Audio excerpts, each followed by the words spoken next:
Di sebuah desa kecil yang terletak di lembah hijau, masyarakat sedang bersiap-siap menyambut datangnya bulan suci Ramadan. Desa itu terkenal damai, namun menyimpan satu rahasia yang hanya diketahui oleh beberapa orang. Di desa itu, terdapat hantu yang suka iseng bernama Pocong Surti. Tidak ada yang tahu pasti kapan Pocong Surti mulai menghantui desa, tapi cerita-cerita tentang ulah jahilnya sudah melegenda. Setiap malam, Pocong Surti gemar menakut-nakuti penduduk. Dia suka melompat dari satu atap ke atap lain, mengetuk pintu tanpa henti, atau muncul tiba-tiba di kebun pisang dengan wajah pucatnya yang menyeramkan. Warga desa, terutama anak-anak, sering berlarian ketakutan karena ulahnya. Namun anehnya, tidak ada yang pernah terluka oleh Pocong Surti. Sepertinya hantu ini memang lebih suka membuat orang ketakutan daripada menyakiti mereka. Namun, suasana berbeda mulai terasa ketika bulan Ramadan semakin dekat. Pocong Surti, yang biasanya bersemangat menjelang malam, merasa ada yang aneh. Malam pertama Ramadan tiba dan Pocong Surti bangun seperti biasa, siap untuk beraksi. Tetapi ketika dia mencoba melompat dari kuburnya, dia merasa berat sekali. Tubuhnya yang biasanya ringan, kini terasa seperti dibebani sesuatu. Apa yang terjadi? Kenapa aku tidak bisa bergerak? Gumam Pocong Surti dengan panik. Dia berusaha melompat, namun tak bisa. Ketika Pocong Surti memeriksa tubuhnya, dia terkejut mendapati dirinya terbelenggu oleh rantai emas berkilauan yang entah dari mana datangnya. Pocong Surti mencoba meronta, menarik-narik rantai itu, namun semua usahanya sia-sia. Astaga, ini pasti karena bulan Ramadan.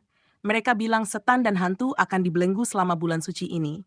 Pocong Surti mulai mengingat cerita-cerita yang pernah dia dengar dari para hantu lain. Tapi, aku kan cuma pocong yang iseng, bukan setan jahat. Malam itu, Pocong Surti terpaksa tinggal di tempat, tak bisa bergerak jauh dari kuburannya.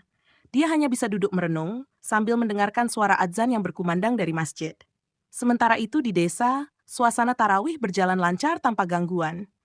Para penduduk merasa heran karena biasanya pada malam pertama Ramadan, Pocong Surti akan muncul dan membuat keributan. Tapi malam itu, semuanya tenang. Esok harinya, Pocong Surti masih berada di tempat yang sama. Dia mulai merasa bosan dan sedikit kesal karena tidak bisa melakukan apa-apa. Tapi kemudian muncul suara langkah kaki dari kejauhan. Ternyata itu adalah Pak Udin, tetua desa yang terkenal bijaksana dan suka bercanda. Pak Udin baru saja pulang dari masjid setelah menjalankan salat subuh. Ketika dia melihat Pocong Surti yang terbelenggu, Pak Udin tidak bisa menahan tawanya. Haha, Pocong Surti, kau kenapa di sini? Lagi latihan jadi patung, canda Pak Udin sambil mengusap-usap janggutnya. Pocong Surti mendengus kesal. Pak Udin, tolong lepaskan aku. Ini tidak lucu, aku benar-benar tidak bisa bergerak. Namun, alih-alih membantu, Pak Udin malah semakin tertawa. Tenang saja, Ramadan cuma sebulan. Anggap saja ini kesempatan buatmu untuk introspeksi diri. Mungkin Allah ingin kau istirahat dulu dari usil-usilanmu. Pocong Surti hanya bisa menghela napas panjang. Ya, mungkin benar juga. Tapi setelah Ramadan, aku akan kembali beraksi, Pak Udin. Pak Udin hanya tersenyum. Kita lihat nanti, Pocong Surti. Mungkin setelah sebulan, kau akan menemukan sesuatu yang baru. Selama sebulan penuh, Pocong Surti terpaksa liburan di halaman kuburannya. Warga desa yang biasanya takut padanya, kini malah merasa penasaran. Setiap malam, anak-anak desa berkumpul di sekitar Pocong Surti, bukan untuk takut, tapi untuk mendengarkan cerita-cerita seram yang Pocong Surti tahu. Dengan terpaksa, Pocong Surti menjadi pendongeng dadakan, menceritakan kisah-kisah hantu dari seluruh penjuru negeri yang dia kenal. Malam-malam Ramadan di desa itu pun berubah menjadi momen yang berbeda. Anak-anak tertawa, orang dewasa bercanda, dan bahkan Pocong Surti mulai menikmati perannya yang baru. Dia tidak lagi merasa perlu menakut-nakuti orang.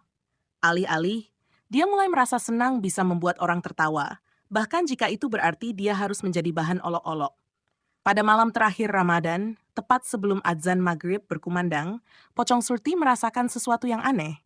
Rantai yang mengikatnya mulai mengendur, dan perlahan-lahan, Pocong Surti merasa bisa bergerak lagi. Namun kali ini, ada perasaan berbeda di hatinya. Sebulan penuh dia menghabiskan waktu dengan penduduk desa, dan dia mulai merasa terikat dengan mereka. Saat rantai emas akhirnya terlepas, Pocong Surti berdiri dan melompat dengan bebas. Namun, dia tidak langsung pergi untuk menakut-nakuti penduduk. Sebaliknya, dia melompat ke arah rumah Pak Udin. Di sana, Pak Udin sudah menunggu dengan senyum hangat. "Bagaimana, Pocong Surti? Siap untuk kembali beraksi?" tanya Pak Udin dengan nada menggoda. Pocong Surti tersenyum kecil. Mungkin tidak seperti dulu lagi, sepertinya aku lebih suka menjadi bagian dari desa ini, tanpa harus membuat orang ketakutan. Pak Udin mengangguk bijak. Itulah hikmah Ramadan, Pocong Surti. Mungkin selama ini kau hanya perlu merasakan kebersamaan untuk memahami arti dari kedamaian. Pocong Surti mengangguk, dan sejak malam itu dia berubah. Bukan lagi menjadi pocong yang menakutkan, tapi pocong yang sering muncul di malam hari hanya untuk memastikan desa tetap aman. Kadang-kadang dia masih suka iseng melompat-lompat di atap rumah, tapi bukan untuk menakut-nakuti, melainkan hanya untuk sekadar menyapa para warga.